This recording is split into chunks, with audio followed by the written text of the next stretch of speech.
안녕하세요 영화 덕후 여러분. 영화의 진심인 신의 양양 은하와 함께하는 간식 같은 영화 수다 시네바이트에 오신 걸 환영합니다. 하이루. 하이. 저는 와. 오늘 미세르코르디아의 호스트를 맡은 양양입니다. 와우. 안녕하세요. 저는 시네바이트에서 스펙타클이 전부다를 맡고 있는 시네입니다. 안녕하세요. 저는 시네바이트에서 오늘의 영알못을 맡은 은하입니다. 오늘 영알못으로 포지션 잡은 거야? 네. 근데 저도 약간 오늘 아예 비슷한 빠지시네. 포지션인데. 막막하다 오늘. 그러니까 제가 그 미세르코르디아 제가 하자고 했잖아요. 네. 네. 저는 막 찾아봐서 이걸 꼭 하고 싶다 이런 느낌으로 선택한 건 아니었고, 오랜만에 이렇게 예술 영화가 굵직한 게 하나 나오는 것 같아서 알렌 기로디라는 감독도 유명하고 해서 이거 해보면 좋겠다 해서 선정을 했어요. 그래서 두 분이 보고 오셨는데 어쨌든 오늘 얘기를 잘 나눠보겠습니다. 그래서 최근 2주 동안 다들 어떻게 지내셨나요? 두 분이 거기 다녀오셨잖아요. 그 전지적 독자 시점 VIP 시사 갔다 오셨잖아요, 두 분이서. 맞아요, 맞아요. 맞아요. 맞아요. 어, 진우를 만나고 맞아요, 왔죠. 맞아요. 그날도 진짜 정말 뜬금없이 그 전독 씨 했던 친구가 표 남는데 오늘 당장 올 수 있는 사람 찾는 거예요. 그래갖고 바로 물어봤죠. 야, 오늘 우리 진우 보러 가야 된다. 캐대언 진우 실물 보러 가자. 제가 초대를 했는데 은하님이 바로 와주셔가지고 캐대언 진우 실물 보고 왔습니다. 저거 안효섭 배우 맞나요? 맞아요. 그날 음, 갔더니 그날 롯데시네마 월드타워에서 VIP 시사회를 했었는데 그 팬분들이 안효섭 관을 만들어서 아, 걸어주셨더라고요. 그래서 그게 너무 신기했고, 그리고 영화 자체가 엄청 잘 나왔어요. 진짜 재밌게 보고 왔어요. 그러니까 그 두 분은 뭐라고 원작을 안 보셨잖아요.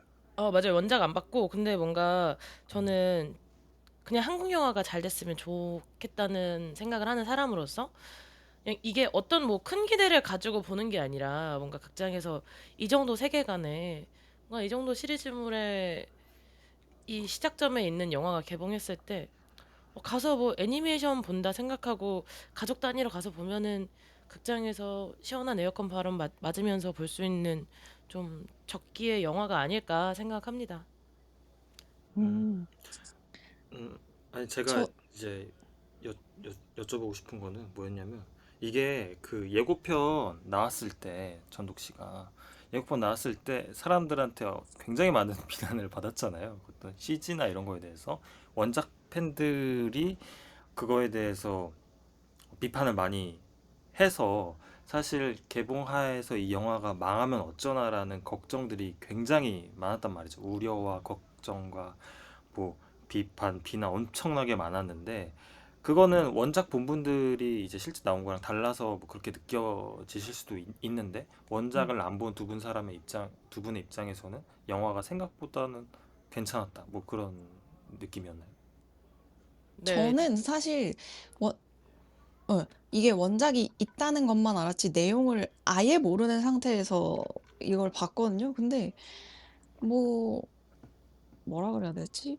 그러니까 사실 원작의 존재감에 대해서 생각할 겨를도 없이 그냥 영화 자체가 너무 고생해서 만든 티가 나서 일단 너무 좋았어요. 그러니까 맞아요. 연출도 그렇고 미술, 뭐 배우들 연기부터 뭐 액션, 그냥 뭐 골고루 시각적인 만족도를 엄청 충족시켜주는 영화였어서 그냥 보고 남았을 때 그냥 여름에 보기 좋은 블록버스터 영화 딱 그 정도의 포지션이 됐었거든요. 근데 근데 왜 이 영화에 등장하지도 않는 이슈나 뭐 음. 잠깐 나온 그 액션 씬? 그 짧은 영상 하나 때문에 왜 이렇게 이슈가 될까를 생각해 봤을 때 이게 뭐 아무래도 그걸 좋아하는 사람들이 왔을 때 기대하는 부분이 뭔가 충족되지 못할 거에 대한 두려움? 혹은 내가 알던 것과 다른 즐거움이 이제 관객들에게 약간 의미가 다르게 전달될까 봐 그거에 대한 우려가 좀 있으신 게 아닐까라는 생각을 했었어요. 만약에 내가 팬의 입장에서 생각을 한다면.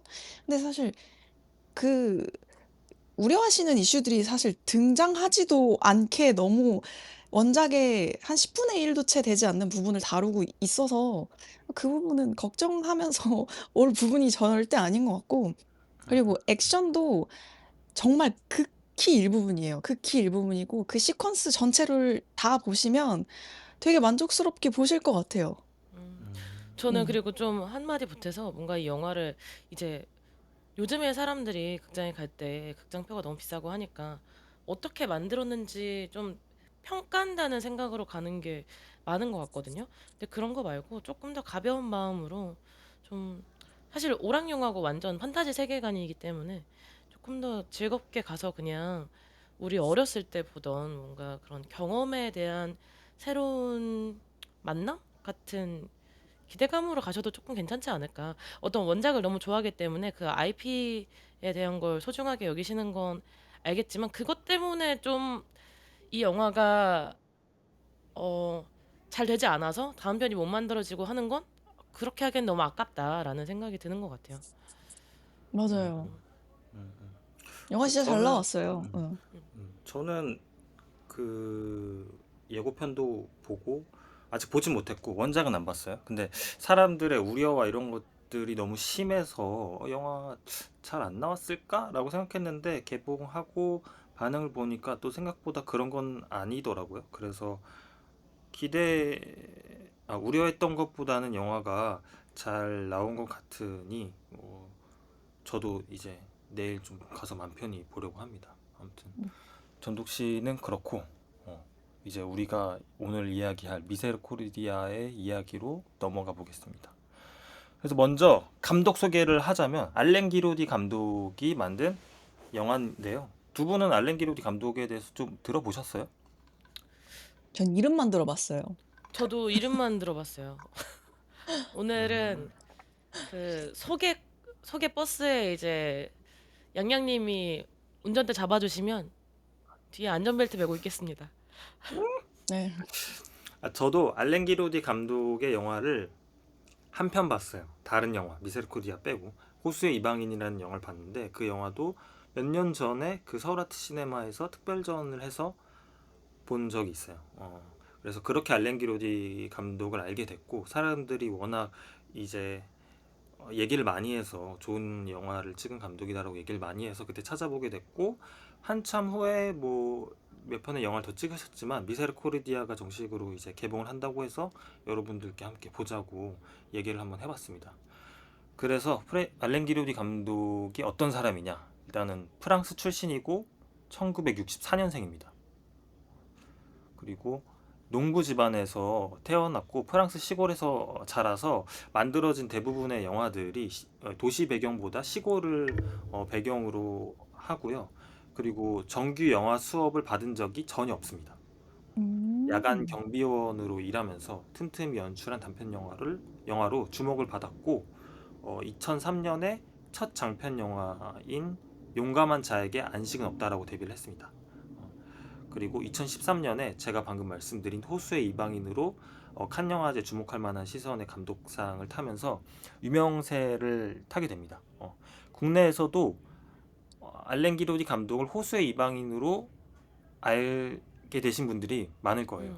왜냐면 그때 이제 처음으로 호수의 이방인이 수입이 돼가지고 잠깐 동안 개봉을 하기도 했었고 이제 국내 평론가들도 알렌 기로디 감독을 이제 소개하기도 했습니다. 그래서 그 이 영화 이후로는 만드는 작품마다 이제 칸이나 베를린에서 소개가 되면서 뭔가 새로운 시대의 거장으로 이 주목을 받고 있는 그런 감독님이기도 합니다. 그래서 봉준호 감독님이 한번 이제 샤라웃을 하기도 하셨었고 이 어디서 미세르 어떤 코르디아 적으로요? 봉준호 감독님이 그 해외 영화 그 컨텐츠에서 뭐 이렇게 DVD 룸에 가가지고 막 이렇게 아, 고르는 그런 컨텐츠가 있어요. 근데 거기 나오셔가지고 알렌 기로디 감독을 한번 언급한 적이 있으셨던 걸로 기억해요. 아, 근데 그게 아닐 수도 있어. 어쨌든 어디서 언급을 한번 하셨는데 제가 제대로 기억은 잘 안 나고 아무튼. 근데 왠지 어떤 건지 대충 알 것 같아요. 요즘 그런 거 있잖아요. What's your 뭐 favorite four movies 하면서 이렇게 고르는 거 그런 거지 않았을까요? 어, 맞아요. 그 거기가 되게 유명한 곳인데 제가 그 이름은 정확히 모르겠고 유명 감독들이 DVD가 수천 개 있는 방 맞아, 안에 맞아. 가가지고 자기가 좋아하는 영화를 픽하는 거였거든요. 그래서 그때 오. 알렌 기로디 감독이 한번 언급이 됐었던 것 같고 이 오, 작품 미세르 코르디아도 2024년에 까이에디 시네마에서 선정한 2024년 최고의 영화 1위를 차지하기도 했습니다. 오, 오. 저도 이거 봤어요. 거기에 이제 뭐 프랑스 영화만 있는 건 아니었고 하마구치 류스키 영화도 있었고 뭐 등등 있는 음, 거. 맞아요. 3위가 참고로 홍상수 감독님이 물 맞아. 안에서 물 안에서. 음. 역시 대단한 분이야. 프랑스가 사랑하는 남자. 그러니까 그래서 주로 저희가 본 것처럼 키어 영화를 찍으시고요. 그 안에서 이제 스릴러나 코미디를 복합적으로 녹여내는데 능숙한 감독님. 그리고 음. 영화 보셔서 아시겠지만 되게 기묘하고 어디로 튈지 모르는 매력이 있습니다. 그렇기 음. 때문에 주류 영화와는 좀 색다른 재미를 선사하는 감독님이라는 좀 생각이 들어요. 음. 그래서 이번 영화도 프랑스에서 20만 관객을 들면서 이제 예술 영화 포지션으로서 꽤 흥행에 성공을 했다고 해요. 본인 커리어 그러네요. 사상 오, 가장 많은 관객 수라고 하고 이게 대박. 20만이라고 하면 좀 적은 것 같지만 이 영화의 이제 규모로 봐서는 굉장히 맞아. 많은 숫자긴 하거든요. 어, 그래서 오늘 이제 다뤄볼 영화의 감독님 말렌 기로디 감독님이었습니다. 뭔가 이 음. 감독님 하자고 하고 궁금해서 이제 이 사람이 영화를 좀 하나라도 보고 가야겠다 하고 찾아봤는데 이 정식 개봉을 한 게 이번이 처음이라는 거예요. 그래서 소수의 이방인 때도 김조광수 감독이 이제 수입을 하려고 했는데 수입은 했죠. 했는데 이게 정식으로 극장에 걸린 게 아니어서 특별관에서만 볼 수가 있었고 도주왕이라는 영화 자체도 꼼수 개봉이라고 하잖아요. 이렇게 개봉한 것처럼 건데 사실은 극장엔 안 걸리고 DVD 비디오로만 나오는 뭔가 그런 상황으로 해서 어. 이게 극장에서 이번에 개봉한 게 정식 개봉한 게 처음이라고 하고 제가 이 얘기 왜 하냐면 글을 찾아볼 수가 없더라고요. 이게 뭔가 너무 소스가 없고 그 흔한 진짜 OTT에 하나도 안 걸려 있고 심지어 이게 수위가 너무 세가지고 그냥 제 특별관 상영하는 거 아니면은 볼 수가 없는 영화들이라고 하더라고요. 알렌 기로디. 그래서 음. 오늘 양양님이 준비해 주시는 거 많이 듣고 배워가야겠다. 너무 베일에 쌓여 있어서. 내가 무슨 강사도 아니고. 아니 근데 그게 음. 있어요. 왜냐면은 이분 영화가 사실 미세르 코르디아는 순한 맛입니다. 굉장히 순한 맛이고 어. 호수의 이방인을 보면은 거기에 이제 이 퀴어 영화니까 그 호수를 둘러싸고 수많은 게이들이 나오는데 서로에게 엄청 플러팅을 하면서 모두에게 서로에게 이제 플러팅을 하면서 이제 성관계하는 장면들이 굉장히 많이 나오는데 성기 노출은 당연하고 그냥 그 성관계를 맺는 처음부터 끝까지의 과정을 굉장히 자세하게 보여줘요. 음. 이분의 철학 중 하나가 영화에서 성관계를 다룰 때 어, 그냥 반짝하고 끝나는 게 자기는 너무 싫다. 자기는 처음부터 끝까지 다 보여주고 싶다. 그게 진짜 사랑을 나누는 인간의 모습인 것 같다라고 이제 인터뷰를 하신 내용이 있거든요. 음. 그렇기 때문에 그런 이제 비전 아래서 영화를 만드시는 분이에요. 그래서 도주왕도 그렇고 호수의 이방인도 그렇고 일단 수위가 굉장히 셉니다. 그리고 대중성이랑도 조금 거리가 있어요. 그래서 많이 있지. 그래서 국내에서 개봉되기가 좀 어려웠다. 그래. 어. 저도 이제 특별전으로 봤었고. 근데 그런 게 있어요. 뭐 이제 예술 영화 좋아하시는 이제 분들 혹은 이제 시네필들 이 누가 어느 감독이 굉장히 영화 잘 만든대. 근데 볼 수가 없어. 이러면 더 보고 싶거든요. 이게 보지도 진짜. 아. 못하고 맞아. 왜 우리는 또 이제 그 해적 또 그런 좀 성격이 있잖아요. 영화 맞아. 이제 원래 이렇게 다운받아서 보고. 아, 근데 이제 알렌 기로디 감독은 그렇게 해서도 이제 영화를 볼 수가 없는 거예요. 보고 싶어도. 맞아. 그래서 그렇게 이제 대기를 했다가 어디 특별전 열리면은 가서 보고. 그래서 저도 호수의 이방인 서울 아트 시네마 가서 옛날에 한번 봤을 때 그때 관객수 굉장히 많았던 걸로 기억하거든요. 음. 저도 근데 그래서 이번 그때 기회로 알게 돼가지고 특별전 걸리면은 무조건 가서 보게 될 것 같아요. 근데 이런 사람들이 연차에 쌓여가지고 멀리다 보면은 정말 음, 그렇게 한번 특별전 음, 걸리면 매진할 정도로 음, 정말 가능하지 않을까? 라는 생각? 맞아. 음. 음. 그리고 2022년에는 부산에도 한번 오셨어요. 음. 아, 부산에서 영화제로? 아니 아, 부산에서 매년 그 감독 한 분을 선정해가지고 마스터 클래스도 열고 그분을 약간 메인으로 올리지 않습니까? 예, 맞아, 예. 맞아. 그때 2022년인가에 올라셨던 분이 알렌 기로디 감독님. 그래서 그때 어. 어, 허문영 집행위원장님이죠. 그분이랑 이제 대담도 하시고 마스터 클래스도 하고 특별전도 열고 막 이랬어요. 오, 그래서 국내에서도 좀 인연이 있는 감독님입니다. 음. 라는 생각이 좀 듭니다. 아니, 저는 이 사람 이름을 왜 내가 알고 있을까 생각했을 때, 그, 그분을 부산 영화제에서 허문영 그 위원장님이랑 대담하는 걸 그 밖에 걸린 그 포스터를 보면서 지나갔던 기억이 나요. 그래서, 아, 이름 자체가 진짜 그냥 영화 감독 같다 하면서 진짜, 지나갔던 진짜. 이름 자체가 영화 감독 같아. 기억이 나. 어. 근데 음, 저는 이분 영화를 처음 보기도 했고, 이분에 대한 배경 지식이 너무 없는 상태에서 이 영화를 처음 봤는데, 좀 충격적이었어요. 충격적이었고, 그리고 이 영화를 보기 위해서 제가 지금 경기도 안산에 살고 있는데, 건대 입구까지 갔다 왔어요. 쿠 시네마테크 있잖아요. 건대 안에. 네. 거기까지 가서 영화를 봤는데, 사실 이게 영화를 본다는 것 자체가 지금은 조금 옛날이랑 개념이 달라져서 내가 시간과 돈을 써야 한다는 그게 약간 부담이 오기 시작했거든요. 저한테도. 맞아, 맞아. 근데 이 영화 한 편을 보기 위해 제가 지금 왕복 4시간 반의 거리를 가서 2시간이 넘는 시간. 그러니까 이 영화 한 편 보려고 제가 거의 하루를 다 쓴 거죠.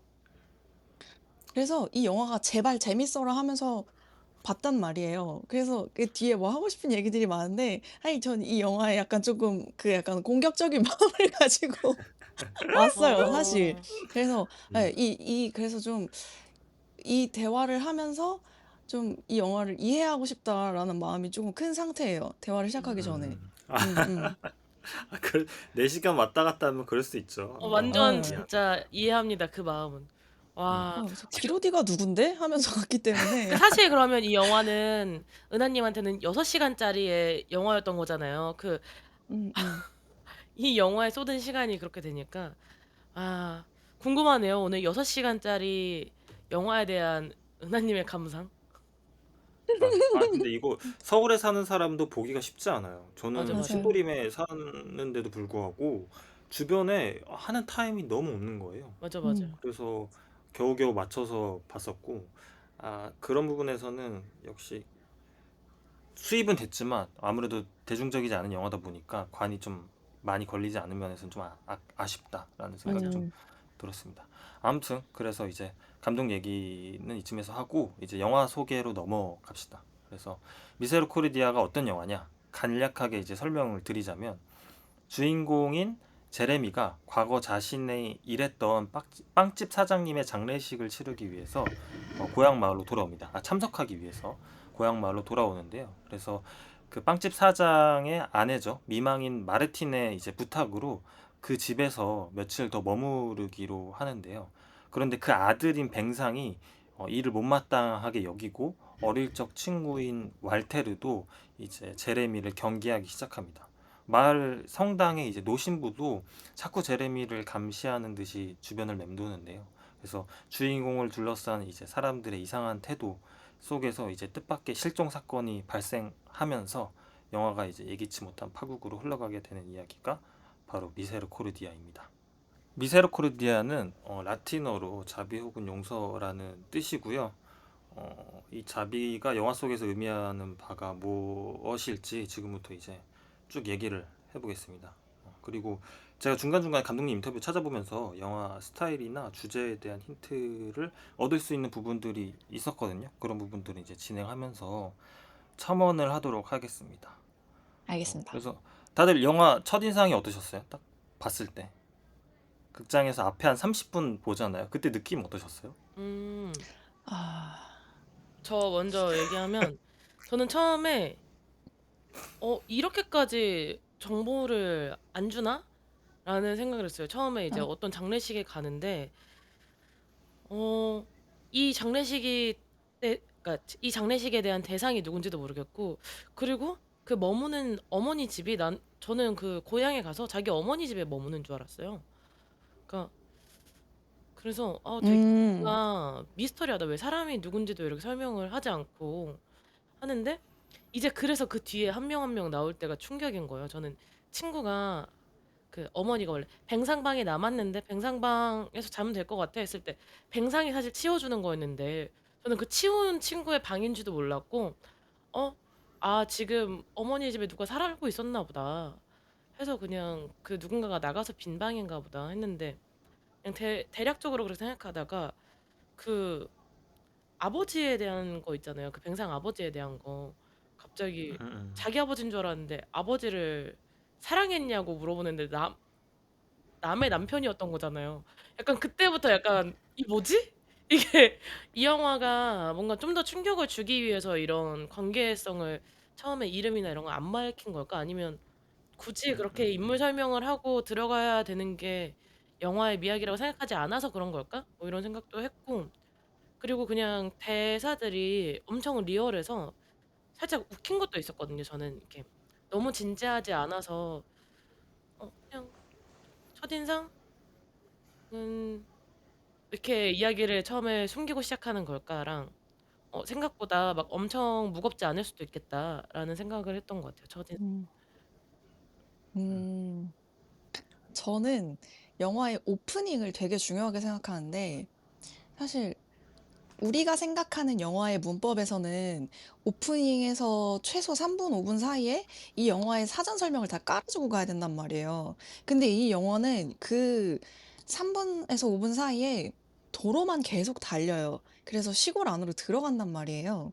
그래서 저는 사실 약간 그 60년대의 스릴러, 그러니까 샤이닝의 오프닝을 떠올렸었어요. 음, 샤이닝의 오프닝도 어떤 시골 마을로 끊임없이 들어가는 그 모습을 보여주잖아요. 근데 그러니까 이 사람이 영화를 정식으로 배운 적이 없는 사람이라 그랬잖아요. 근데 난 그게 이해가 됐던 게 내가 알던 영화의 문법이 아닌 거야. 음, 그래서 그게 일단 1차적으로 좀 당황스러웠고, 그리고 카메라 앵글이 굉장히 거칠게 느껴졌어요. 음, 이게 맨 처음에 오프닝에 그 운전석 바로 앞에 그 유리에 뭔가 탁 렌즈를 달라붙은 상태에서 찍은 것처럼 도로를 막 달려서 들어가는데, 아무래도 영화관의 스크린 자체 넓이가 엄청 넓잖아요. 근데 그 작은 그러니까 아무튼 작은 움직임도 엄청 크게 느껴지는데, 그 자동차의 흔들림이 저는 되게 음, 어지럽게 느껴졌거든요. 맞아. 그 멀미가 좀 난다. 그리고 좀 너무 직설적인 얘기긴 하지만 아름답다는 느낌이 하나도 안 느껴지는 거예요. 이게 시각적으로.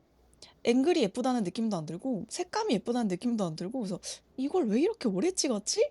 라는 생각이 들어서 이 물음표가 진짜 한 25개가 뜬 상태에서 영화를 보기 맞아. 시작했는데, 심지어 영화 초반에 그 넷이 테이블에 둘러앉아서 이야기를 하는 장면이 있는데, 그 인제 미망인인 마르틴이 제레미한 옆에 뭐 경찰이었나 신부였나한테 말을 하는데, 머리 옆으로 파리가 한 마리 날아다니는 거예요. 보셨는지 모르겠지만, 그래서 저는 아무래도 연출부 출신이니까 '왜 파리를 안 잡았을까?' 왜 아니 이 감독은 도대체 뭐 하는 사람이길래 파리를 맞아, 안 맞아. 잡고 그냥 이걸 찍었지? 그래서 진짜 뭔가 인위적인 것 자체에 엄청 그러니까 '거리를 두는 사람이구나.'라는 인상이 딱 들어서, 맞아, 맞아. 그때 순간 인제 약간 스크린으로부터 약간 떨어져서 등을 등을 등받이에 기대고 영화를 보기 시작했어요, 음. 그때부터. 예. 저의 인상은 그랬습니다. 뭔가 까먹고 있었는데 파리 얘기하니까 예. 진짜 저도 그 그 장면에서도 그랬고 그 뭐지? 왈테를 찾아가잖아요, 제레미가. 거기서 음. 이제 처음 술 마시는 장면에서도 알테르 이거 나시 입고 있는데 알테르 주변으로 파리가 막 너무 날아다니는 거예요.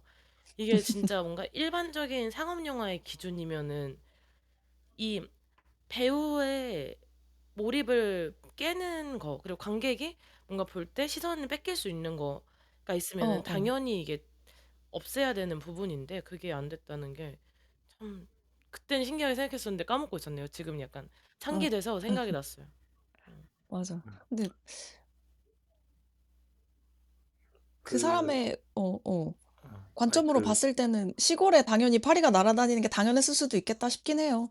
그쵸. 어, 그분이 파리가 있었다라는 거를 몰랐을 리는 없고요. 첫 번째. 그리고 그치. 그치, 그치. 당연히 몰랐을 리는 어, 없고 아주 당연하게도 몰랐을 리는 없고 안 거를 어 분명히 알고 계셨고 일부러 냅뒀을 겁니다. 그때 그 뭐 한 응, 번만 찍을 것도 아니었을 테고 맞아. 아니면 일부러 파리를 풀어놨을 수도 있고요. 뭐 그거는 모르는 거고.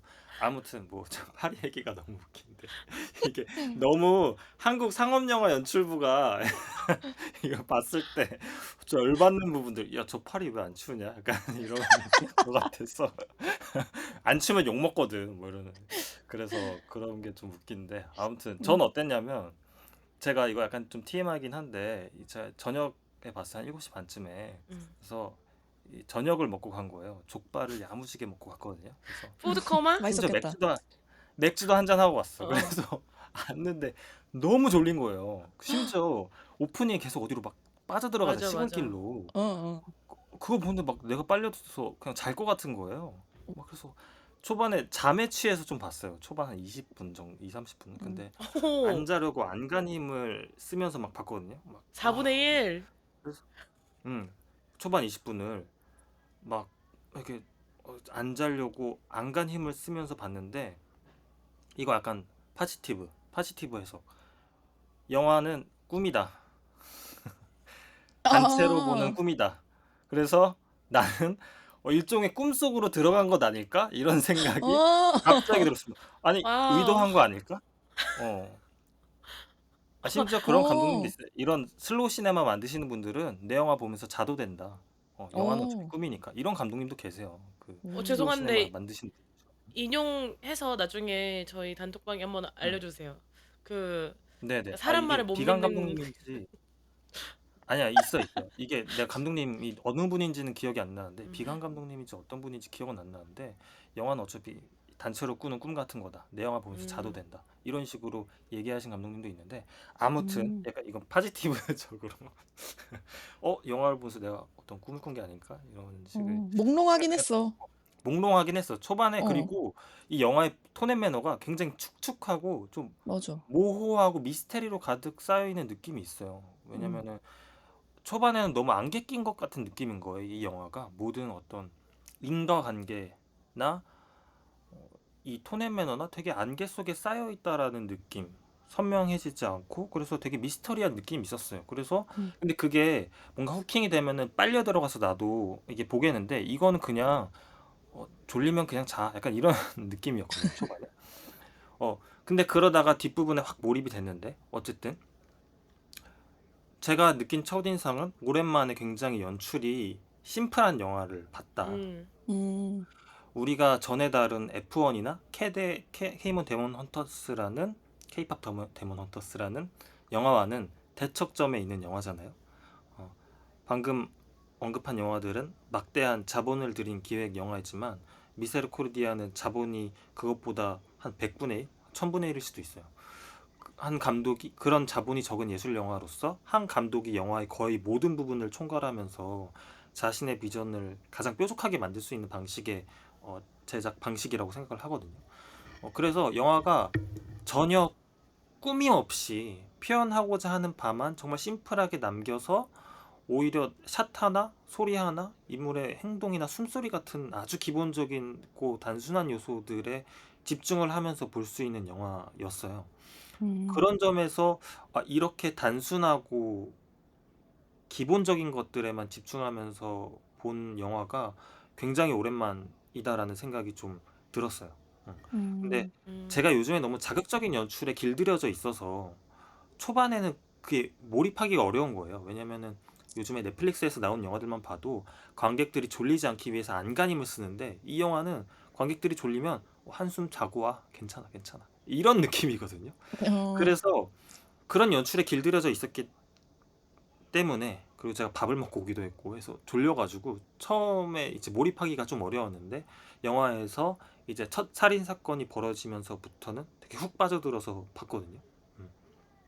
그래서 그런 식의 첫인상이 있었고 여기서 감독님 인터뷰에서 하신 말씀을 좀 언급을 하자면 감독님이 영화 작업할 때 가장 중요하게 생각하는 부분이 불필요한 부분을 덜어내는 거라고 해요. 근데 이게 어찌 보면 당연한 것일 수도 있지 않느냐라고 하실 수도 있는데 이제 글쓰기든 편집이든 캐스팅이든 저예산 영화를 찍기 때문에 이제 예산을 확보하기 위한 방법일 수도 있고요.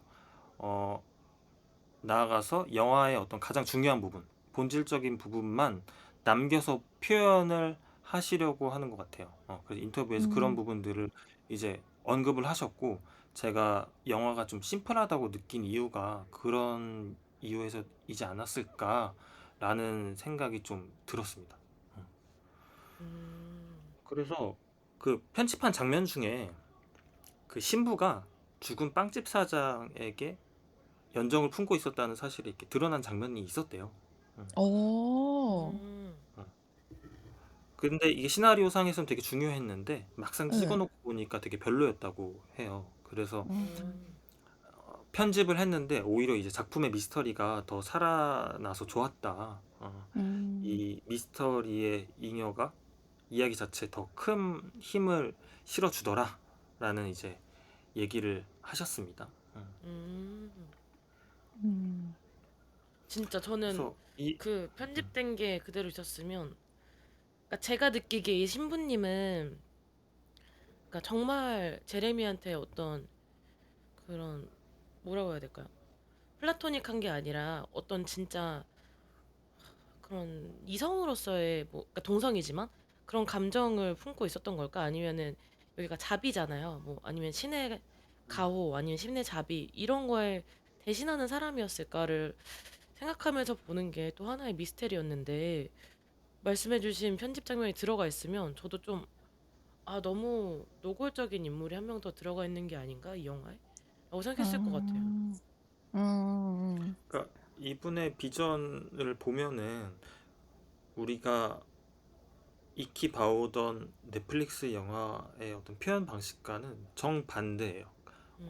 예를 들어서 F1은 우리 저번에도 얘기했지만 브래드 피트가 마지막에 경주를 할 때 그는 날고 있다라고 얘기해주지 않습니까? 음. 근데 미세르코르디아는 날고 있다라는 말도 안 하고 그 전에 플라잉 이런 얘기도 다 빼내는 아, 영화다. 맞아, 그저 그냥 맞아. 느껴라. 그저 느껴라. 이렇게 얘기하는 영화이기 때문에 이 음. 영화의 표현 방식에 대해서 처음 이 감독님을 접하거나 혹은 이런 방식의 영화를 접하는 분들의 경우에는 굉장히 낯설 수 있다. 음. 음. 그리고 그 낯섦이 곧 영화의 이탈로도 만들 수가 있다. 뭐 그렇게 좀 느껴지긴 하더라고요. 아. 음. 음. 저, 그래서 저는 이거를 제가 아는 사람이랑, 아는 언니랑 같이 와서 봤는데, 그 언니도 뭔가, 제가 어떤 영화 취향을 가지고 있는지는 모르겠어요. 사실 영화에 관련된 일을 하면서 만난 사람이긴 한데, 사실 그렇게까지 영화를 찾아보는 스타일은 또 아닌 것 같거든요. 우리가 저번 주에 얘기했던 그 영화한 사람들이 오히려 영화를 안 본다에 맞는 걸 수도 있고. 근데 그분도 사실 굉장히 재밌게 봤다 하면서 얘기를 한 거 보니까, 사실 조금 더 우리가 이런 걸 보지 않는 그냥 일반적인 사람한테 어려울 거라고 생각을 하는 거지, 조금 더 생각보다 사람들이 즐길 수 있는 영화일 수도 있지 않을까? 라는 생각 음. 좀 하게 된 것 같아요. 음. 저는 영화가 끝나고 나서 이 영화가 하는 바가 되게 선명해졌거든요. 이 음. 영화 이런 거 하려고 했었구나. 근데 초반엔 되게 미스터리하게 품고 있는 것들이 있어요. 그리고 이 영화에서 다 보고 나면 이해하지 못할 행동은 전 없었거든요. 어떤 방식에서든 이해할 수 있다라고 생각이 들었는데 그냥 이런 표현 방식들이 너무 낯설다 보니까 음. 음. 음. 음. 도대체 이 영화 뭐야? 라고 하는 반응들을 제가 봤어요, 많이. 그리고 영화 음. 이해하지 못하면 영알못 뭐 이런 느낌처럼 저는 일부러 그러니까 반응 중에 그런 게 있더라고요. 저는 이 영화를 이해하지 못했습니다. 뭐 이런 식으로 뭔가 이 고해성사하듯이 전 잘 음, 모르겠습니다. 그런 음, 코멘트도 있었고. 근데 음, 그런 것들이 사실 영화가 말하고자 하는 바가 이해하지 못할 건 아닌데 이런 표현 방식들, 접근하는 방식들이 음, 일반 대중분들이 보기에는 조금 낯설 수도 있겠다라는 음. 생각이 좀 들었어요. 음. 어, 음. 근데 그래서 이 영화를 어떻게 이제 맛보고 즐길 수 있는지를 이제부터 이제 얘기를 할 텐데, 근데 이 영화 그 얘기하기 앞서서 좀 문화가 달라서 이해 안 가는 행동들 있었거든요. 저는 이게 근데 프랑스는 원래 이렇게 개방적인 건가? 원래 이렇게 얘네들이 유럽이라서 이렇게 개방적인 건가? 이렇게 편견이 없어. 편견이 없는 건가? 맞아. 라고 어, 생각했던 거가 이제 이 미망인이 주인공 제레미가 샤워 중에 갑자기 문을 열고 막 들어오잖아요. 아, 그래서 뭐야 뭐야 뭐야 왜 문을 열고 심지어 다 벗고 그냥 성기도 그대로 노출된 어, 채 음, 이제 있는데 태연하게 이렇게 들어와요. 음. 빨래하려고 이러면서 들어오고 쓱 보고 가. 그래서 이게 원래 이런가? 근데 나, 그게 너무 나, 나 되게 소외감 당했어. 그래서 나만 놀랐어, 지금? 영화 보면서 계속. 나만 이상해? 뭐, 음. 음, 그러니까 이게 근데 되게 자연스러운 것처럼 묘사된 거잖아요. 그러니까 음, 제레미는 조금 당황스러운 느낌이 있긴 했지만 그게 어, 그렇게까지 이상하다라는 반응이 없었어요.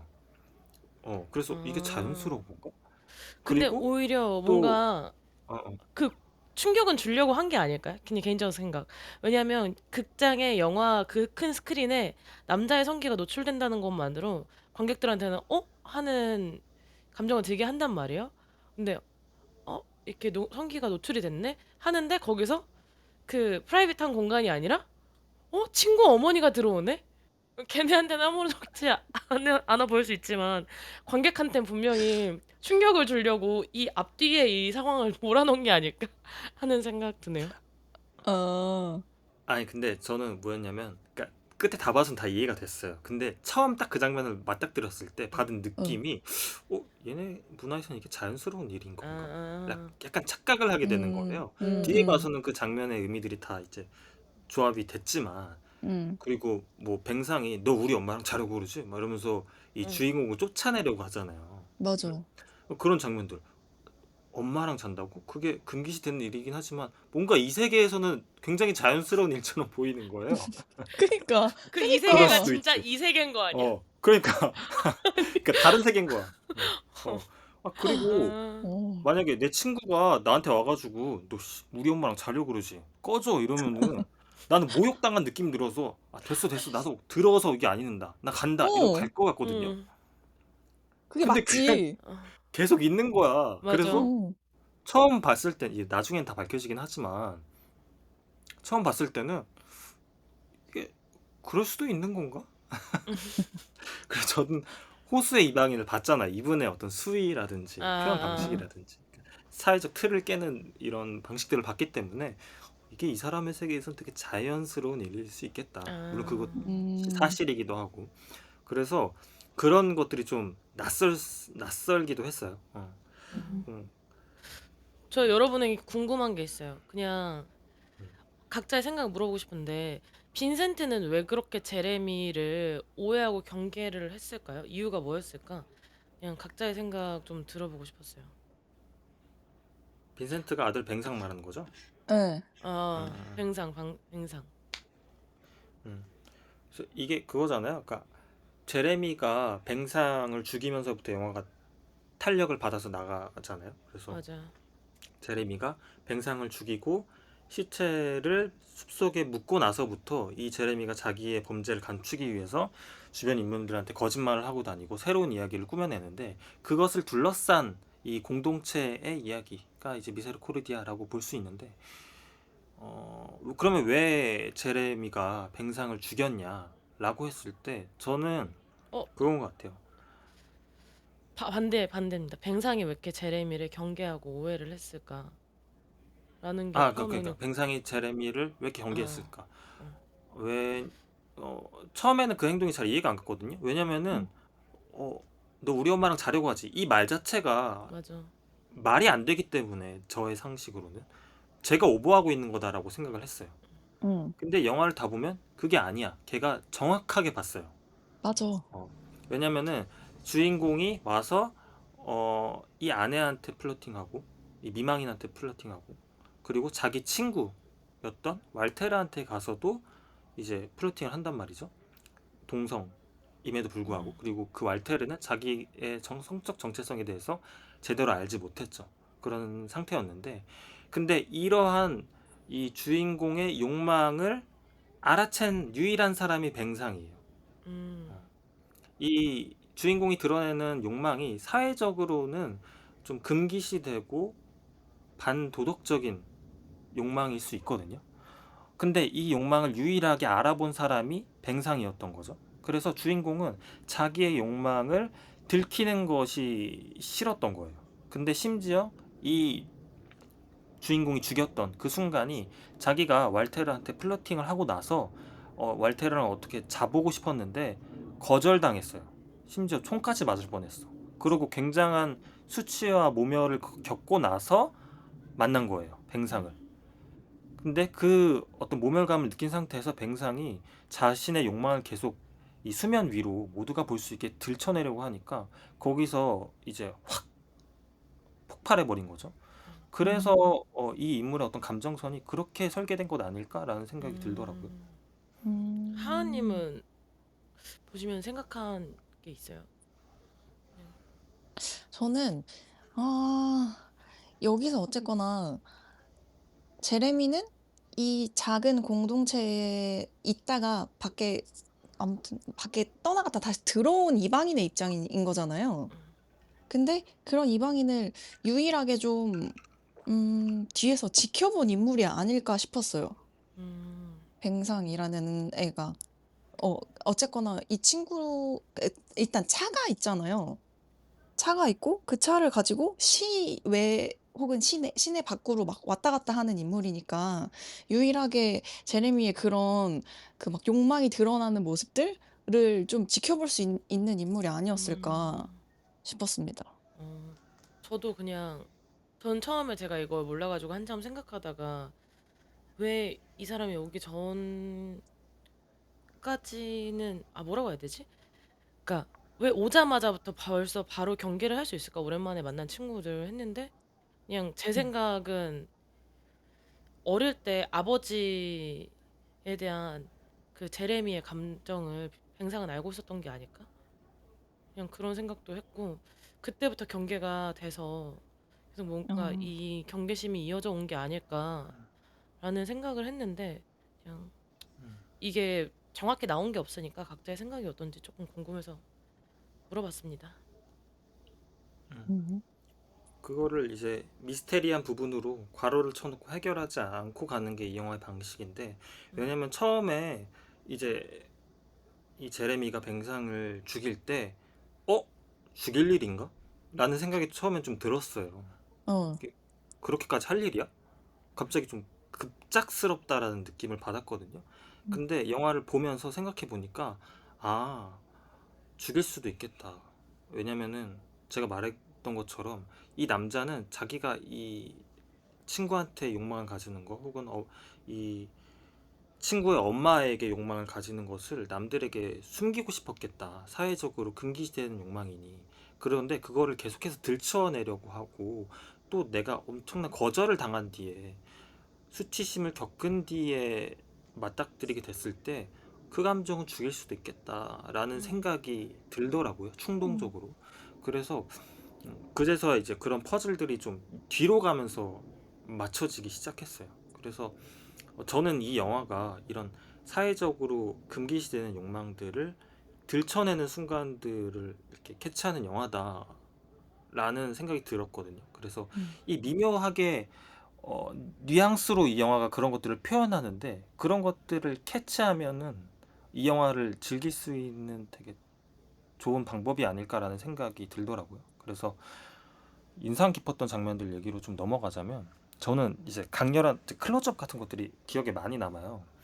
음. 뭐냐면은 제가 말씀드린 이 금기시된 욕망이 들키거나 남들에게 들키거나 혹은 드러낼 때 굉장히 강렬한 클로즈업 샷들을 찍거든요. 근데 그게 훅 들어와요. 예를 들어 풀샷을 찍다가 갑자기 인물 클로즈업으로 들어가가지고 주인공 얼굴을 찍는다거나 이런 식으로 굉장히 가까이에서 찍는데, 예를 들어서 마르틴이 이 엄마와 같이 빵집 사장의 사진을 보는 장면이 있어요. 근데 그 장면에서 보면은 그 엄마가 마르틴한테 너 그 빵집 사장 좋아했지? 왜 고백 안 했어? 이런 대화를 하거든요. 근데 거기에 클로즈업 샷을 굉장히 타이트하게 쓰는 거예요. 그래서 전 처음 봤을 음. 때 어? 근데 이 장면은 이렇게까지 가까이 갈 장면이 아닌데? 라는 생각을 했어요. 왜냐면은 어. 그 클로즈업 샷이 그냥 클로즈업 샷이 아니라 망원으로 조금 멀리서 찍은 클로즈업 샷이 아니라 카메라가 실제로 인물한테 굉장히 가까이 다가가서 찍은 샷이었거든요. 그래서 음.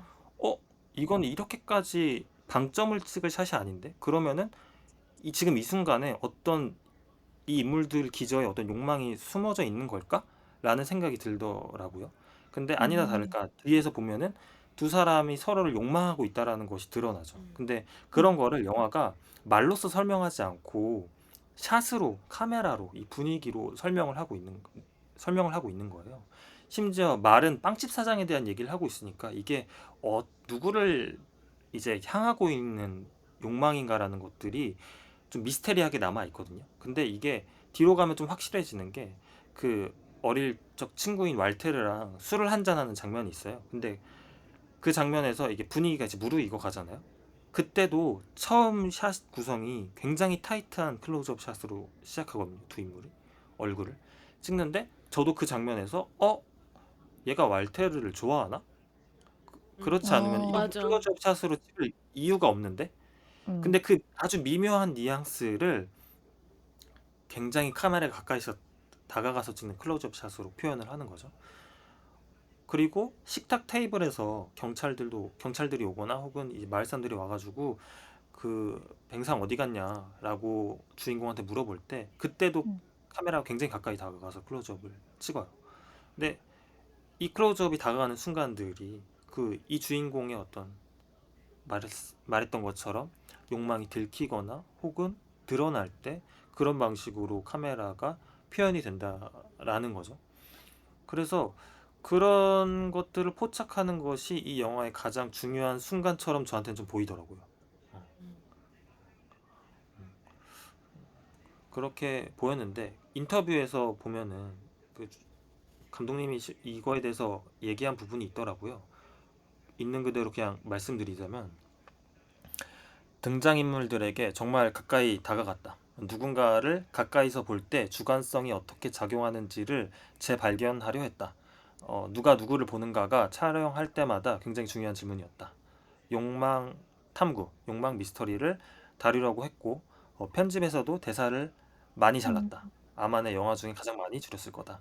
음. 클로즈업은 강렬하고 이런 침묵과 시선이 많아졌다. 뭐 이런 식으로 이거에 대해서 언급한 장면이 있었는데 음. 이거에 대해서도 굉장히 신경 써서 표현을 하려고 했던 것 같아요. 근데 영화가 되게 침묵하고 있다라는 거를 많이 느꼈던 게, 저는 이 영화에서 제일 인상적이었던 장면이 고해성사하는 씬이었거든요.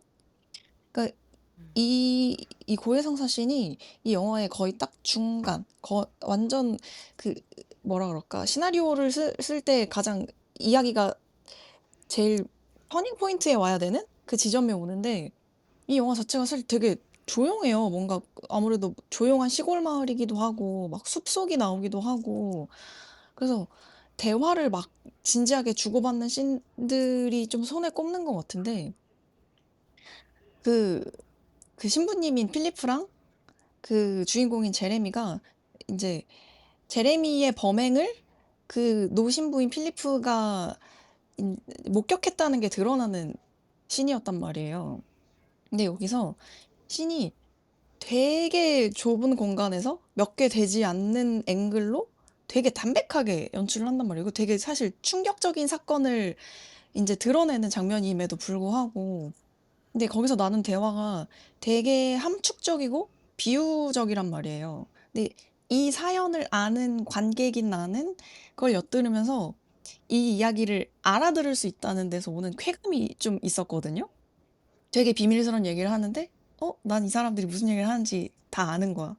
그래서 이때부터 본격적으로 뭔가 관객을 사건에 끌어들인다는 느낌을 받았어요. 그러면서 뭔가 영화의 몰입도를 엄청 높여주는데, 그래서 엄청 흥미로웠던 지점이라는 게 좀 기억에 남았고, 더불어서 제가 이 영화를 보면서 한 번도 뭔가 시각적으로 아름답다라는 느낌을 못 받았거든요. 근데 고해성사 씬이 좀 되게 제 기준 엄청 좀 아름답게 찍혔다는 생각이 들어서 저는 개인적으로 그 고해성사 씬이 되게 인상적이었어요. 음, 음. 저도 그냥 인상적인 것만 얘기하면은 사실 고해성 사진이 제일 인상적이었는데, 음. 그냥 제 이유는 사실 그냥 그게 있어서 가장 어떤 고점에 있고, 이제 이 얘기가 좀 전환되는 변곡점에 있는 장면이었기 때문이라고 그냥 생각하고요. 그냥 저는 제 감상에 있어서의 뭔가 인상적인 장면들을 얘기해보자면, 저는 사실 인물들을 따라갔을 때 인상적이었던 건 그 왈테르 집에서 술 마시는 장면 있잖아요. 저는 그때 뭐 양양님이 말씀하시기엔 제레미의 눈에서 왈테르를 뭔가 그렇게 애정하는 눈빛을 볼 수 있다고 했는데, 저는 반대로 오히려 왈테르가 제레미한테 관심이 있나? 어떤 그런 친구 이상의 관심이 있나? 뭐 이런 생각을 했었거든요. 초반에 이제 그 음. 뱅상이 나타나기 전까지. 음. 그 덥다고 하면서 뭔가 재킷 이렇게 위에 셔츠를 벗는 것도 아, 그렇고, 뭔가 이 술을 계속 이렇게 권하는 권하는 것도. 것도 그렇고, 어 그냥, 그리고 그 뱅상이 왔을 때 숨겨주잖아요.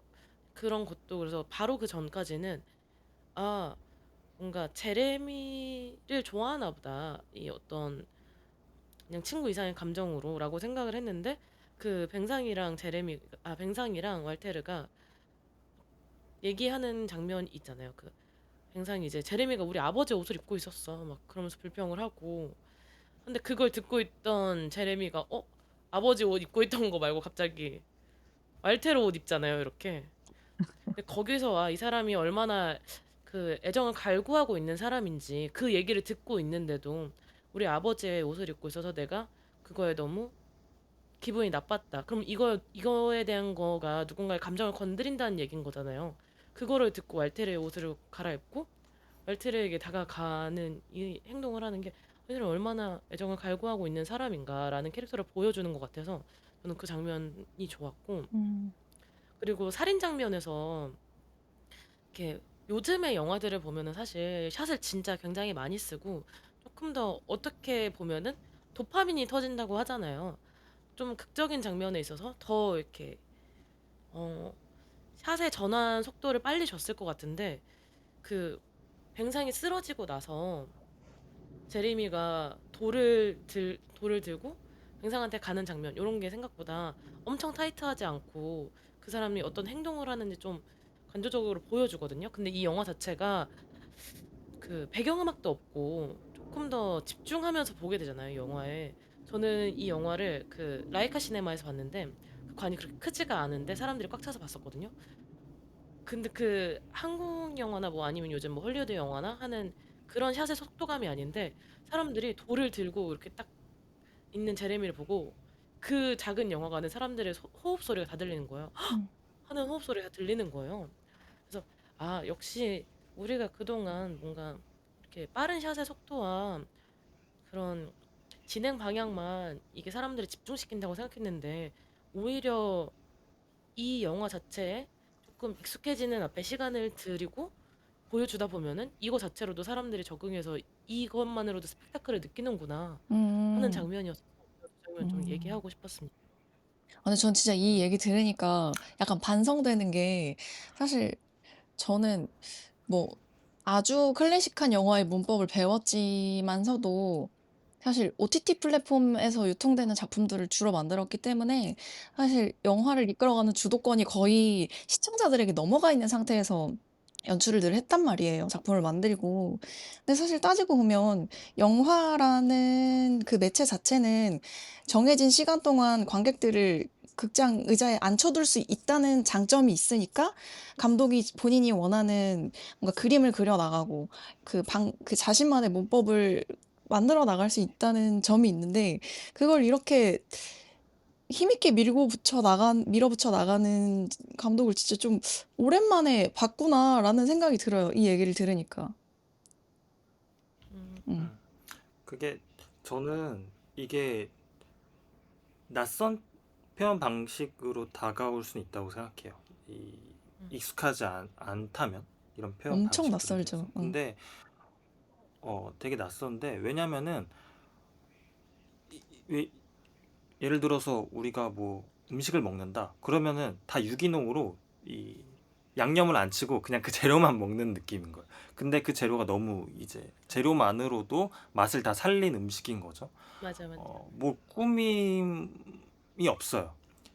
최대한 그 안에 있는 것만 살려서 거기서 효과를 극대화하려고 하는 거죠. 예를 들어서 뭐 방금 신혜님이 얘기한 것처럼 그런 살인 장면에 그 작은 관 안에서의 관객들의 숨소리가 느껴진다. 근데 그런 것들이 뭔가 인상 깊은 순간으로 남아 있는 거잖아요. 그 관에 있는 사람들과 어떠한 감정을 공유하고 있다라는 감각.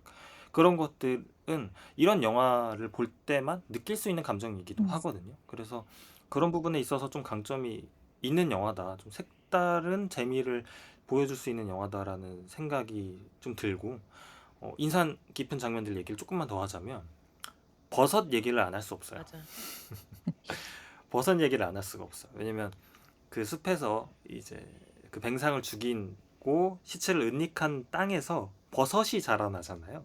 근데 그 버섯이 사실 그 남자 성기 모형이라서 너무 좀 깨림칙한 느낌도 있어요. 그거를 따서 먹는다라는 것들. 굉장히 변태적이기도 응, 하고 좀 웃기기도 맞아. 한데, 근데 그 감독 인터뷰에서 본 것기도 한데, 이 프랑스 시골 사람들한테는 이 버섯을 따먹는 게 되게 일상적인 행위라고 하더라고요. 어, 이렇게 그쯤 되면은 버섯이 이렇게 막 자라는데 사람들끼리 나가서 버섯을 따고 그것을 먹는 행위가 굉장히 일상적인 행위다. 그래서 그런 것들을 좀 표현하고 싶으신 것 같았는데 그게 하필 그 시체를 은닉한 그 땅에서 버섯이 너무 잘 자라. 근데 그게 좀 그쵸. 기이하잖아요. 맞아. 근데 제가 되게 인상 깊었던 것은 그 신부가 버섯을 같이 따가지고 그걸 같이 요리해 가서 먹자 맞아. 해서 엄마랑 신부랑 엄마랑 주인공이랑 그 요리를 맞아. 먹잖아요. 엄마 아들 찾고 근데 있는데. 엄마 아들 찾고 있는데 그 장면 되게 이상하고 맞아. 맞아. 불편하잖아요. 불편했어. 근데 어떻게 보면 되게 지독한 유머기도 하고 맞아. 뭔가 되게 지독한 응, 유머잖아요. 근데 그 버섯을 먹는데 이 주인공의 불편한 감정을 표현하기 위해서 이 영화가 어떤 방식을 사용하냐면 아무런 대사를 사용하지 않고 소리만 사용하는데 이 식기 소리들이 굉장히 불편하게 표현이 돼 있어요. 왜냐면 나이프가 이렇게 그릇에 쓸리는 소리 같은 것들, 이 포크로 이 버섯을 찍는데 그릇에 계속 부딪히고 그런 소리들이 굉장히 불편하게 디자인되어 있거든요. 이 주인공을 공격하는 응. 듯이. 그래서 그런 장면에서의 표현 방식들이 좀 인상 깊었어요. 응. 그러네, 응. 그러네. 맞아. 그 장면도 진짜 저 인상적이었어요. 맞아. 버섯에 대해서 사실 저도 조금 궁금하거나 얘기하고 싶었던 게 있는데 그 경찰이 버섯 그 나 있는 뱅상 시체 위에 이렇게 있잖아요. 제레미가 이렇게 거기 딱 확인하러 갔는데 경찰이 시체 어딨어? 근데 사실 저 버섯은 가을에 안 나. 이러면서 막 보고 있잖아요. 그러면 보통의 영화였으면 이게 무슨 그러니까 그 처음에 뭔가 신부님과 제레미가 버섯을 이렇게 따로 만났을 때 이거 이 버섯은 어떤 버섯이고 어떤 시기에 나는데 뭐 이게 되게 지금은 안 나는 건데 막 이렇게 설명을 해줬을 것 같은데 정말 아무 설명 하나 없다가 그냥 경찰이 갑자기 이 버섯 원래 가을에 안 나. 너 뭐 숨기고 있지? 이러는 거예요. 그래서 영화가 또 진짜 굉장히 어떤 걸 말하고 싶은 것 같은데 날 또 이렇게 못 알아듣게 하는구나. 이런 생각도 하면서 그렇잖아. 뭐 어, 어, 되게 미스터리하게 얘기해. 그리고 응, 나 같으면은 그게 약간 그런 걸 거 아니에요. 여기가 원래 그런 양분이 지금 없는 시기여가지고 가을이어서 응, 이제 잎이 다 떨어지고 하니까. 근데 얘가 이상하게 양분을 먹고 자라고 있어. 뭐 이런 느낌일 거 아니야. 그 미스터리한 상황에서. 응, 응. 그럴 거면 내가 경찰이면 밑에 파봤어. 근데 계속 시체 어딨니? 아니 그런 게 너무 궁금한 거야. 어, 근데 그게 뭔가 알렌 기로디식의 서스펜스를 유발하는 방법인 것 어, 같아요. 근데 아 그래요? 그 경찰이 두 명이 등장하는 방법도 되게 웃겨. 그 숲에서 막 버섯 따고 있는데 딱 뒤돌아보면 둘이서 이렇게 서 있잖아 이렇게 둘이 두둥. 멀뚱멀뚱 이렇게 어. 바라보고 서 있잖아. 근데 그게 되게 맞아. 이상하면서도 약간 소름 응. 돋고 아니 그런 표현 그니까 방식들 있잖아요. 딱 서 음. 있고 근데 서 그게 있고 바로 그냥 알렌 시체 기로디 어딨어? 스타일에 맞아서 그 경찰도 되게 웃긴 게 그 경찰이 되게 웃긴 게 아니 주인공이 꿈꾸고 있는데 거기 와가지고 너 죽였어 안 아 죽였어 이러잖아. 그 그니까 장면 너무 웃겨 강상 시체 진짜. 어딨어? 강상 시체 어딨어? 평상시체 어딨어? 아, 이러면서 막 계속 물어보잖아요. 그 엄마도 애 꿈꾸고 있는데 와가지고 어딨어? 말해 이러면서 꿈결에 말하는 응. 것처럼. 근데 그게 이 장면으로도 보면 너무 웃기고. 근데 맞아. 저는 너무 웃겼거든요. 근데 그 맞아. 장면이 좀 뭐야 이게 뭐야 그래서 당황스러운 사람도 있었을 너무 것 같아. 근데 당황스러웠어. 저는 그게 너무 웃겨서 그게 너무 이렇게 반복이 되니까 너무 웃기더라고요. 그게. 맞아. 어, 제가 처음에 이 영화 보고 음, 양양님이 영화 어땠냐 그래서 조금 웃기기도 하다 했잖아요. 저는 그게 음, 약간 이런 음, 장면들이었거든요. 뒤에 엄청 웃겼어. 근데 그게 심지어 뭐라 그래야 될까? 그러니까 엄마도 그렇게 추궁하고 경찰도 얘가 자고 있는데 와서 추궁하고 마르틴이 그걸 두려워해서 제레미. 제레미가 두려워해서 피하잖아요. 자기 꿈결에 말할까봐 도망치잖아요. 근데 저는 이런 생각도 드는 게 이 사람의 이상한 욕망, 그러니까 기저에 있는 성적인 충동 같은 것들, 이상한 욕망들이 예를 들어 판타지라고 치환한다면 이 사람 그걸 판타지라고 치환한다면 꿈결에는 그거를 자기가 말할 수도 있겠다. 이 판타지를 자기 고백할 수 있겠다라는 어떤 위협을 느끼고 경찰이 올 때 도망치잖아요. 그리고 사실 이 신부가 이 영화에서 굉장히 중요한 역할, 우리가 지금까지 얘기를 잘 안 했는데 중요한 역할을 하잖아요. 신부가 죽이는 것을 알면서 죽였다라는 것을 목격했으면서도 그것을 용서해 주기로 하고 시체를 은닉하는 것을 도와주기도 하는데, 그래서 이 경찰을 피해서 도망간 곳이 신부의 방이잖아요. 이제 교회에 그래서 있는 신부님. 교회 신부가 널 숨겨주겠다. 근데 그 숨겨주는 방식이 진짜 웃긴 게 경찰이 이 신부가 이상한 걸 아니까 너 신부님이랑 주인공이랑 무슨 사이냐? 좀 숨겨주는 거 아니냐? 그때 뭐 했냐라고 하니까 우리 사실 사랑하는 사이다. 아까 그거 갑자기 근데 이게 그 그러니까 장면이야. 이 버섯 여기서 안 났는데? 뱅상 시체 어딨어? 네, 그 그럼 진짜 장면이야. 어딨어? 너네 무슨 사이야? 너네 공범이야? 그러니까 아니 우리 그냥 사랑하는 사이다 사실. 아까 그걸 근데 그래 하고 그게 넘어가는 경찰들이 너무 황당했다니까. 그러니까 그리고 경찰 사라져. 어. 이번엔 봐줄게. 그럴 스르륵. 수도 있지. 근데 진짜 할까? 뭐 이런 식으로 응. 가는데 그게 좀 웃기잖아요. 그런 맞아. 장면들이. 근데 그 장면에서 딱 봤을 때 신부가 마르틴을 용서해주기 위해서 정말 자비라는 것을 베풀기 위해서 스스로 게이를 자청하고 속이는 걸까? 라는 생각이 들잖아요. 근데 그때까지만 해도 이 신부가 왜 그렇게까지 감싸주려고 하는지가 이해가 안 가는 거예요. 음. 그때까지만 해도 이해가 안 갔어. 아니 그렇다고 해도 그거를 죽인 걸 감싸줘? 살인을 저질렀는데? 근데 그 마르틴이 경찰이 그 꿈에서 추궁하는 것을 피해서 도망가가지고 신부가 숨겨주겠다. 그러면은 우리 완벽한 범죄를 꾸미기 위해서는 일단 너도 벗어라. 벗고 같이 침대에 눕자. 그리고 이거 했는데 앞에 선행되는 마르틴이 게 또 있어요. 이게 집 잠그는 거 있잖아요. 전날에 경찰이 내 방에 쳐들어왔다니까요. 그러니까 이제 뱅상 엄마가 이거 내가 잘 잠가 놓을게 하고 잠그고 들어갔는데 경찰이 또 와서 그 신부 집으로 도망친 거잖아요. 그래서 근데 이제 양양님이 설명해주신 너도 옷 벗어라 전에 이제 제레미가 걱정돼가지고 우리 문 안 잠가도 돼요. 그러니까 오히려 당당해야 된다. 문 열어놓고 들어와라. 그리고 올라가가지고 자 완벽해야 되니까 옷 벗어라 이러잖아. 그러니까 근데 그런 식으로도 해석해 볼 수 있을 것 같아요. 왜냐면 주인공이 그 문을 잠그는 게 자기의 욕망을 들키기 싫어서일 수도 있을 것 같고, 근데 신부한테 갔을 때는 그건 내 방이 아니라 신부의 욕망의 방인 거잖아요. 근데 신부는 그거를 깠잖아. 자기의 사랑하는 사람을 위해서. 그리고 그 대사가 되게 웃긴데 주인공이 그거 다 벗어요? 그러니까 넌 팬티는 입어. 너가 원하는 팬티는 입고 있어도 돼. 너가 원하는 팬티는 입고 있어도 돼. 난 그게 너무 아니 웃겨. 근데 그리고 그래서 분명히 아씨. 이게 서스펜스가 있어. 네. 이 장면에 서스펜스가 있는 게 분명히 신부님이 잠옷만 벗고 입으로 덮었단 말이야. 경찰이 나오기 전까지. 그러니까 우리 모두 그들이 속옷을 입고 있다고 생각을 하고 영화를 보고 있었어. 맞아. 그게 이 영화의 굉장한 서프라이즈인 거지. 와 진짜. 그게 신부가 이불 속에서 옷을 다 벗은 거잖아. 뱅상을 욕망하고 있었으니까. 뱅상이래. 제레미. 주인공을 욕망하고 어. 있었으니까. 제레미를.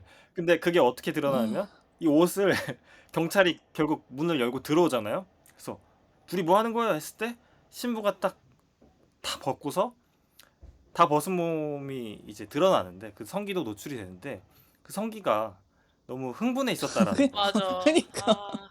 그러면은 근데 그거는 거짓말을 할 수 없는 거잖아. 그래서 그 경찰도 보고 오케이 죄송합니다. 그래서 신부가 버럭버럭 화를 내면서 아무리 그래도 이건 너무한 거 아니요? 이러면서 이제 쫓아내는데 그때 그 이제 신부님이 너무 흥분해 있었다.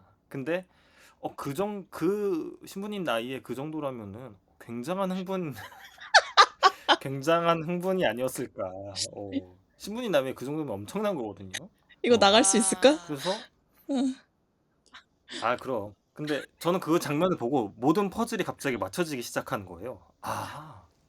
신부님이 100% 어떤 기독교적인 어떤 관점에서 주인공을 용서해 주겠다고 하고 그런 순수한 마음에서 숨기려고 했던 것만은 아니었구나. 이 주인공을 좋아했구나. 그제서야 막 그전에 그런 얘기 하잖아요. 괜찮다. 이런 거 숨기고 살아도 괜찮다. 그냥 1년에 몇 번씩 나랑 와서 밥 먹고 차 한잔 하고 그런 식으로 지내면 된다. 그럼 넌 나를 이런 사랑하게 식으로 될 얘기를 거야. 하잖아요. 맞아. 근데 저는 그 말들이 좀 이해가 안 갔어요. 근데 그 장면에 이르러서 그랬구나.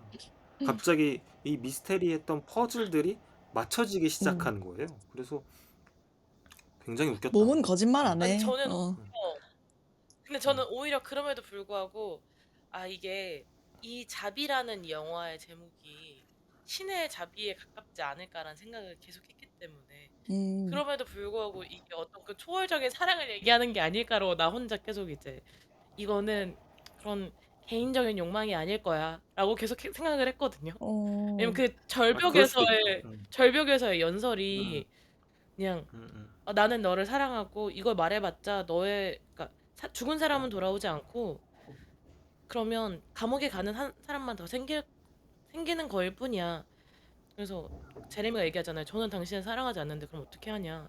그래서 그냥 가끔 와서 나를 만나주고 차를 마시고 밥을 먹으면 돼. 그러면 너는 나를 사랑하게 될 거야. 라는 말이 되게 종교적이라고 생각했거든요. 저는 그냥 뭔가 그냥 기독교에서 어떤 신이 나를 항상 생각하고 있지 않아도 뭔가 그 원죄 시스미 하나님이다, 예수님이다라는 것만 그 믿음만 있으면 너는 시킴받을 수 있다라는 뭔가 그런 그 투영되는 종교의 뭔가 슬로건 같은 게 있잖아요. 그런 걸 얘기하고 있는 게 아닐까라는 생각을 해서 그때까진 진짜 절벽에서 이렇게 연설하는 것까지는 이거는 어떤 이 사람들의 각자의 뭔가 욕망이 다양한 사람들이 나오지만 그걸 포용하는 자비란 거에 뭔가 이걸 얘기를 하고 싶은 건가 보다 했는데 그 장면이 이제 말씀하신 장면이 이제 나와가지고 이제 약간 거기에 이제 충돌이 와죠. 아니야 그래도 이거는 어떤 그런 넓은 포용에 대한 걸 얘기한 게 아닐까? 이게 말이 되나? 막 혼자 이제 생각을 하면서. 근데 그 방금 신혜님이 얘기한 것도 아주 틀린 얘기는 아니에요. 왜냐면은 저는 이 영화가 그렇게만 끝났으면은 신부라는 캐릭터가 굉장히 레이어가 단순해진 맞아. 수 있겠다라고 생각은 했는데 마지막 장면에 이르러서 갑자기 영화가 막 확장되는 느낌이 들었던 게 뭐냐면 저는 이 영화에서 이게 베스트 장면이었는데 시체를 이제 이 신부가 주인공이랑 같이 해가지고 경찰 들키기 전에 다른 곳에 숨기자 해서 시체를 다시 꺼내잖아요. 근데 그 장면에서 죽은 뱅상을 꺼내가지고 신부가 그걸 좀 안쓰럽게 여기는 순간이 있어요. 그거를 주인공이 자기 시점샷으로 노신부를 바라보거든요. 그래서 노신부가 그 죽은 시체를 이렇게 뒤에서 안아가지고 좀 안쓰럽게 여기는 그런 장면이 있는데, 그때 제레미의 표정이 뭐랄까 굉장히 의문스러운 표정, 이해하기 어렵다라는 표정, 저는 그렇게 느꼈거든요. 이 남자 도대체 뭘까, 이 신부의 마음은 도대체 뭘까 라는 식으로 바라보는 느낌이었거든요. 그래서 그 뒤에 이 시체를 이제 처리를 하고 두 사람이서 차를 타고 돌아가요. 시체를 차에 태우고.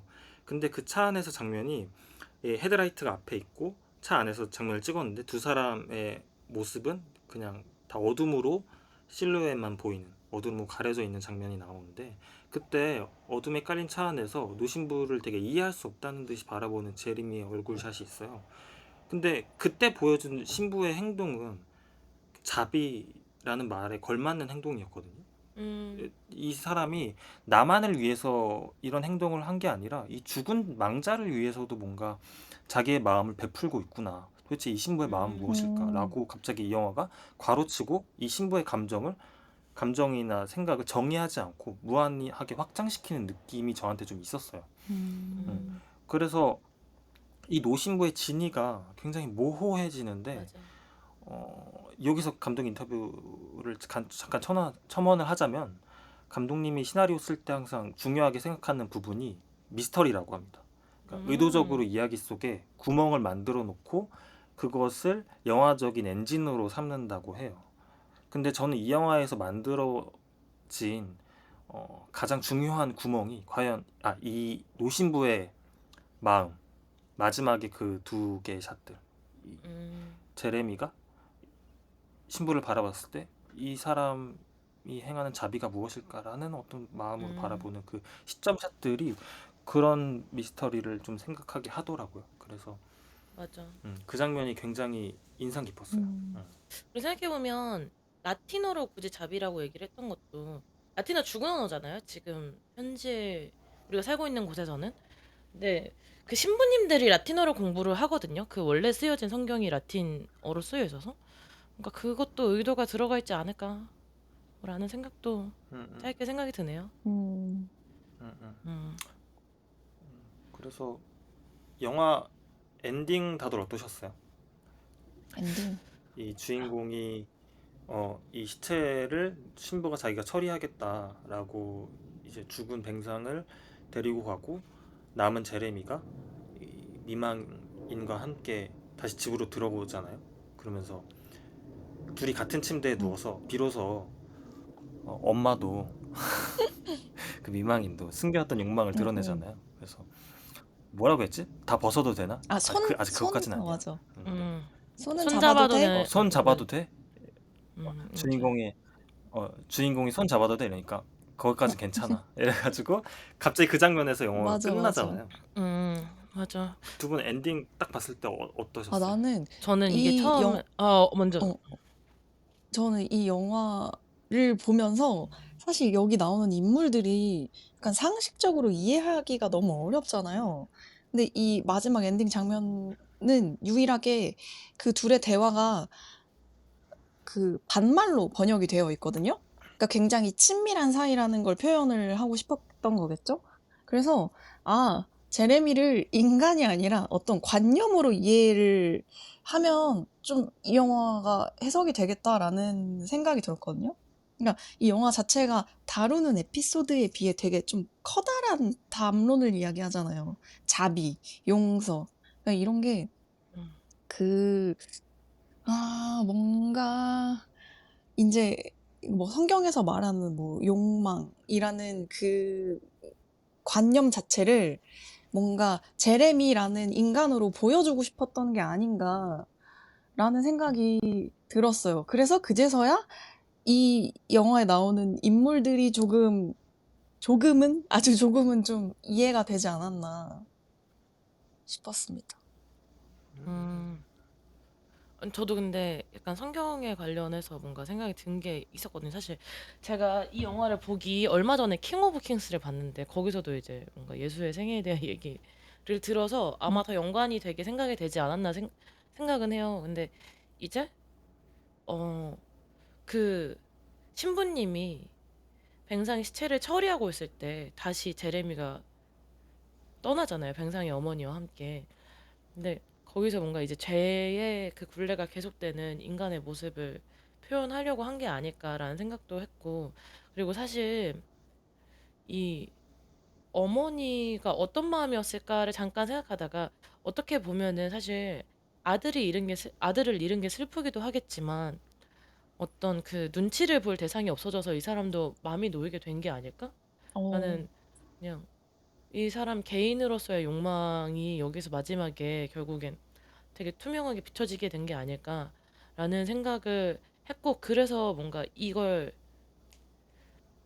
전체적으로 포용하는 인간이 나오진 않지만 그런 모습 때문에 라티노로의 자비라는 걸 제목으로 내건 게 아닐까. 이 개인의 욕망들이 섞여 있으니까 뭔가 자비가 필요한 상황일 수도 있겠다. 그들의 뭔가 안정을 위해서도 음, 라는 생각을 해서 음, 그런 생각들을 했습니다. 음, 네.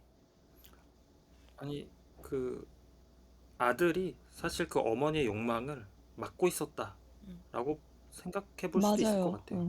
어머니는 사실 그런 사람이지만 사실 아들이 그것을 막고 있었던 것은 음, 아닐까라는 생각이 음, 들고, 아들이 비로소 사라지고 나서야 자기의 숨겨왔던 욕망을 꺼내는 어머니로도 볼 수 음, 있겠다. 음, 라는 생각이 좀 들고요. 감독님이 이 결말이, 전 결말 진짜 웃겼거든요. 결말 보면서 마지막 보면서 그러니까 엄청 음, 웃었는데, 어이가 어, 없더라고. 그 감독님은 그 결말이 코미디처럼 끝나서 감정적인 마무리가 무너질까 봐 걱정을 했다고 해요. 코미디를 너무 많이 넣은 건 아닐까 음, 싶어서 그런 이제 우려를 잠깐 하셨다고 하고, 저는 마지막 엔딩 장면이 너무 코믹스럽기도 했지만 보고 나서야 이 미스테리했던 영화가 비로소 되게 선명해지는 듯한 느낌을 받았어요. 그간에 되게 이해되지 않았던 행동과 표현 방식들이 이해가 됐고, 일전에 그 변영주 감독님이 강연하는 걸 본 적이 있는데 이런 얘기를 한 적이 있으세요. 영화를 만든다는 것은 하나의 세계관을 만드는 일과 같다, 뭐 이런 표현을 하신 적이 있는데, 그러면 이 알렌 기로디가 만든 세계관은 무엇인가 라고 했을 때, 인간은 그러니까 저마다의 내밀한 어떤 성적, 폭력적 이런 강한 충동을 지니고 있고 욕망을 지니고 있고, 그것이 때때로 도덕적이지 않아서 사회랑 충돌하게 되는데, 그것이 어떤 죄책감이나 양심의 문제를 음, 가중시키잖아요. 그러니까 이에 대한 해소로 종교를 끌어와서 그 사이에서 되게 끊임없이 갈등하게 되는 한 인간들의 군상의 어떤 모습들, 공동체의 모습들을 그리려고 했던 건 아닐까. 그게 이 사람이 만든 이 영화의 세계관이 아닐까라는 생각이 들었습니다. 음, 음, 그래서 이 영화가 낯설다라고 생각하시는 분들은 뭔가 이러한 관점에서 이 영화를 바라본다면 조금 더 쉽게 다가갈 수 있지 않을까라는 생각이 음, 들어요. 음. 저 그리고 방금 그냥 생각난 건데, 이제 양양님이 마지막에 뱅상이 어머니의 욕망을 가로막고 있었던 소재일 수 있겠다라고 얘기를 했잖아요. 근데 그 영화 전체에서 뭔가 투영되는 거 보면은 각자의 욕망이 굉장히 강한 인물들이 나오는데, 그 인물들에 대한 논란이나 뭐 얘기는 크게 없고, 사실 뱅상은 지금 끝에서 봤을 때는 뭔가 그런 이기적인 욕망이 사실 크게 이렇게 뚜렷하게 나오는 인물이 아니라고 생각되는데, 그 마을 내에서는 경찰 너네도 일부러 뱅상이 문제였으니까 찾지 않는 거 아니냐라고 얘기가 될 정도의 뭔가 문제의 인물이었잖아요. 그래서 오히려 이게 그 프레임 안에 있는 사람들과 그 밖에서 보는 사람들의 인물을 다르게 인식하게 만드는 것도 어떤 의도가 아니었을까 생각이 드네요. 사실 뱅상이 죽었다라는 것, 그리고 그것을 주인공인 제레미가 했다라는 것은 누구나 쉽게 추측할 수 있잖아요. 마을 사람들이라면. 왜냐면 제레미 맞아. 음, 이상하니까. 근데 결국엔 제레미한테 다들 추궁하지 않고 그를 도와주거든요. 왈테르도 그렇고 엄마도 사실 막 집요하게 잡아내려고 하지 않아요. 근데 그런 거 보면은 사실 주인공이 이 마을에 도착하고 나서 이 주변 인물들의 어떤 숨겨진 욕망들을 건드렸고, 그것이 깨어났고, 그러나 그것을 유일하게 가로막는 인물인 뱅상이 죽었을 때 다들 뱅상이 죽은 건 죽은 거고 어쩔 수 없는 거고 자기의 욕망이 깨어났기 때문에 그 뒤로는 이제 주인공을 도와주면서 뒤에 이야기가 이렇게 펼쳐진 것은 아닐까라는 생각이 듭니다. 그래서 영화 얘기를 장면 얘기는 여기까지 하고 그래서 이런 사람들한테 추천해 줄 수 있다. 어떠세요? 어떤 사람들한테 추천해 줄 수 있을까요? 아, 근데 저는 이런 영화는 막 굳이 추천해주고 싶은 집단은 없어요. 그냥 이거를 보고 싶어 하는 사람들한테 보라고 하고 싶지. 조금 추천? 이번에는 그냥 보고 싶어 하는 사람들에게 추천을 하겠습니다. 자의로 보고 싶어 하는 사람들한테. 죄송합니다. 죄송. 아니 뭐 추석에 가족들 손잡고 보러 갈 만한 영화는 아니에요. 그런 영화는 큰일 아닌데 나죠. 저는 뭐랄까 대중적인 영화들에 너무 이 좀 규격화된 표현 방식들 그런 것들이 조금 지겨운 분들이라면 이런 영화를 보셔도 충분히 재밌게 즐길 수 있지 않을까라는 생각이 듭니다. 저는 추천한다면 뭔가 너무 직관적이고 생각할 여지가 없는 영화들만 지금 있잖아요. 그래서 뭔가 좀 해석하고 의미를 찾고 영화를 보고 좀 사유하는 걸 좋아하시는 분들이 보시면 좋을 것 같고, 좀 주의하셔야 될 분들은 이게 아무래도 장르 영화 좋아하시는 분들은 그냥 장르만 보고 가시는 경우들이 좀 있잖아요.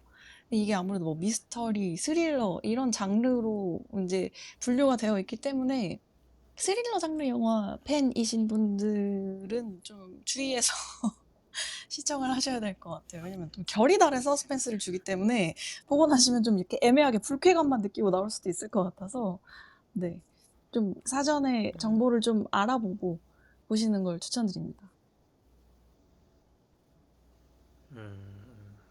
좋습니다. 그러면은 미세르코리디아 얘기를 여기까지 나눠봤고요. 어떠셨나요, 다들? 오늘 팟캐스트 한 소감 신혜님 어떠셨나요? 근데 이게 다른 영화들 했을 때보다 더 뭔가 이런 영화가 진짜 사유하게 만드는 영화잖아요. 그래서 하고 싶은 얘기, 물어보고 싶은 얘기가 훨씬 더 많았던 영화였던 것 같아요. 뭔가 뭐 한마디를 서로가 던지면 그거에 대해 물어보고 싶고 오랜만에 이런 영화를 얘기한 것 같아서 굉장히 정말 평소보다 더 재밌게 한 것 같네요. 저도 비슷하게 그냥 은하님은 아니 진짜 그 뭐 긍정적인 첫인상과 첫인상 어떻게 달라졌는지 아니 얘기. 진짜 솔직하게 얘기하면 이 영화 거의 2시간짜리잖아요. 근데 1시간 반은 정말 힘들었어요. 근데 이걸 왜 보고 있어야 되지? 라는 생각을 계속 하다가 마지막 30분이 되게 재밌었거든요. 그래서 진짜 오랜만에 그래 영화란 이런 거지. 마지막 30분 코미디. 그러니까 그 마지막 30분에 이게 퍼즐이 딱 맞춰질 때 그 쾌감이 있잖아요. 그게 뭔가 못 알아듣던 얘기들을 한 번에 딱 그렇게 깨달았을 때의 그 통쾌함이 좀 있었고, 그리고 그냥 진짜 좋은 의미로 답이 없잖아요, 이 영화는. 그래서 진짜 얘기할 거리들도 많고, 진짜 오랜만에 뭔가, 와, 팟캐스트 가서 빨리 이 얘기 들어봐야겠다. 빨리 팟캐스트 녹음해서 뭔가 좀 이해하고 싶다라는 생각이 들어서, 좀 녹음을 기다리게 되는 영화였던 것 같아요. 저도 오랜만에 앞선 영화들은 우리가 기획 영화기도 하고 너무 대중적인 영화들이어서 우리가 할 수 있는 얘기들이 좀 정해져 있었어요. 근데 미세로 코리디아는 좀 개인이 바라보는 관점에 따라서 얘기할 수 있는 거리들이 많아서 저도 준비하면서 좀 재밌었고 이런 부분들 좀 궁금하셨던 분들이 팟캐스트 듣고 이해가 안 갔던 부분들은 좀 이해하고 또 영화가 아직 보진 않았지만 궁금하셨던 분들은 좀 힌트를 얻어 가셨으면 좋겠다라는 생각이 듭니다. 그러면은 오늘 팟캐스트는 이쯤에서 마무리를 하도록 하겠습니다. 모두 수고하셨습니다. 고생하셨습니다. 다음 주에 고생하셨습니다. 봐요. 다 다음 주에 봐요.